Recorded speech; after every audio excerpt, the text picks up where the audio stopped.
Hello, crafty friends, and welcome back. I am just kind of getting back into the groove of trying to get some layouts done and doing videos and getting back onto the schedule of editing and doing voiceovers and all that good kind of stuff that comes along with those channels. So today I just have a video that doesn't go with any of the prompts for the end of the month. So just thought I would pull out some of the older layouts that I need to work on for Cody's albums. And so these are some of the smaller pictures that I printed off from his 1 year old milestone photo session. So obviously he's 2 and will be 3 in March. And so I'm still kind of filling in some pages from his 1 year old album. So yeah, there are not a whole lot more pages that I need to get done, but that's kind of where I'm going to start on projects for this year before I kind of start bouncing back and forth on new stuff, old stuff, and yeah, go from there. So here, in the first part of this video that I did show a magazine layout that I had cut out from creating Keepsakes magazine from a long time ago, and basically it was actually a 2-page layout. Mine is obviously a 1-page layout here, but it used strips of paper and made it look like shelves on like a floating shelf on a wall. And so instead of filling my shelf completely with different sized pictures, I decided to just intermix pictures along each of my shelves and pick things from my embellishments that might be things that you would possibly see in a grouping in just your housing decor. So, I mean, not everything is, but it kind of looks like you might be looking at a shelf on your wall. So, and I was using just miscellaneous 49 and Market products that there is, oh goodness, I have ephemera from Terracotta, some super old pieces from like early days from 49 and Market. Then I've got a few pieces from Rust and Revs, a few things from Toddler Time, and oh, and then some of the newer frame, the round frame, and maybe no, I know the round frame for sure is from the newest Vicky Bouton collection, Willows and Curiosity. But other than that, oh, and the books that I fussy cut from packaging was from Academia.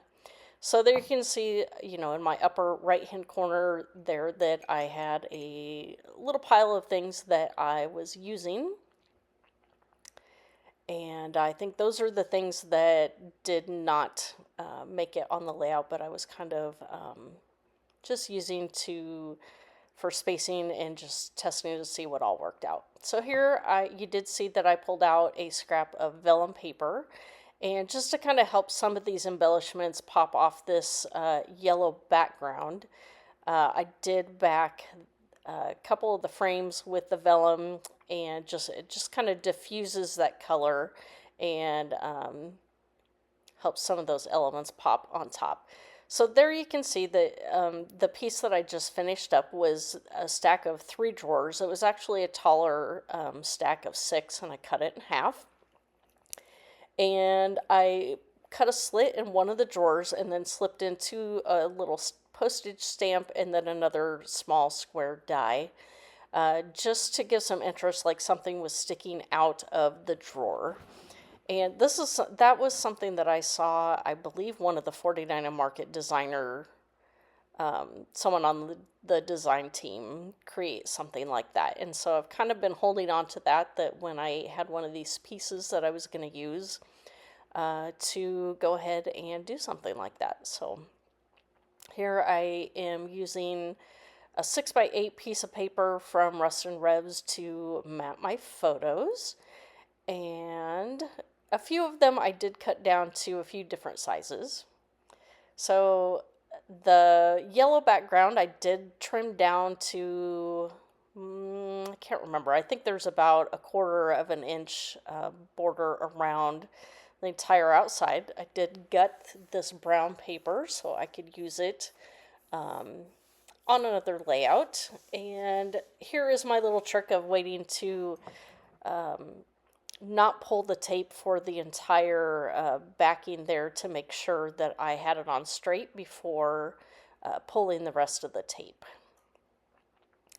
And I did distress the outside yellow paper, which when I picked that out, I felt like it was a good contrast to the blue in the photos, as well as that quatrefoil pattern on there. Reminded me of wallpaper, I guess. So since this was intended to look like it was shelves on a wall, that I thought that worked out. So here you can see me dry fitting that first shelf here. And then I just slowly start using my liquid glue to glue down all of those embellishments there. So I think I only have you watch me putting together this first shelf, and then I cut, I think, ahead to another part. But you will see that I did struggle when I got to the top shelf because I didn't space out that middle shelf correctly, and so I did have to trim down and adjust my design just a little bit to make it work. But you know, every crafting disaster can always turn into some kind of crafting opportunity. So that's just what I did. I made it work. So there is that little cabinet with my 2 items sticking out. And here I did need to pry this up just a little bit to get this one ticket tucked underneath there. And my camera embellishment. Pulled out some of my scrap pieces of foam adhesive and put that on the back. So I now have that first shelf completed, and so here I've jumped ahead to where the second shelf is mostly put down. And let's see, I haven't yet discovered that my spacing is off, but you can tell right there that that shelf is higher than probably it should be because there's more space between the bottom shelf and the middle shelf than there is between the middle shelf and the top shelf. But I'll show you how I make adjustments and make all that work. So there is line number 2 completed. And here I'm getting ready to start laying out, and I'm like, oh no, my pictures are too tall. What am I going to do?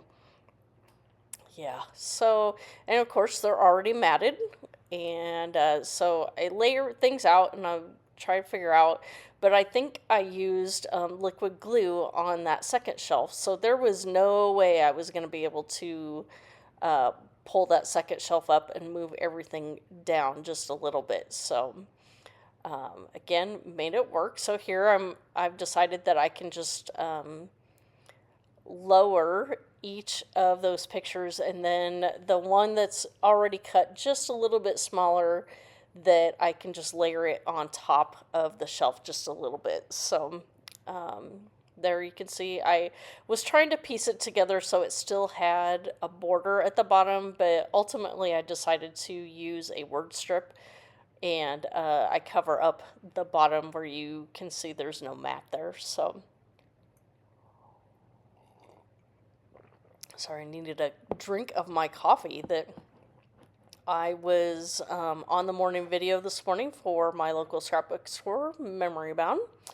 And I didn't get a chance to have my coffee, so I'm having it this afternoon and doing some voiceovers. So hope you all had a great Christmas and maybe got some crafty stuff for Christmas and are putting it to good use. So I know that is my game plan, that my grandson is gone for the next couple days at his dad's house, and My daughter is also gone visiting a friend. So it's just my husband and I, and we're going to probably work on putting Christmas stuff away, and the rest of the time I am going to be crafting. So, yeah, I'm looking forward to it. So, here you see, I'm just about ready to finish up this last shelf here. So, there will be close up photos here to follow that you can see each item in more close up format. I will also post those on Instagram as well as Pinterest. Those links are down below in the video description. If you want to go directly to each of those folders, that you can do that. And if you are new here, welcome. And if you like what you see, please go ahead and hit that like and subscribe button. That would be awesome.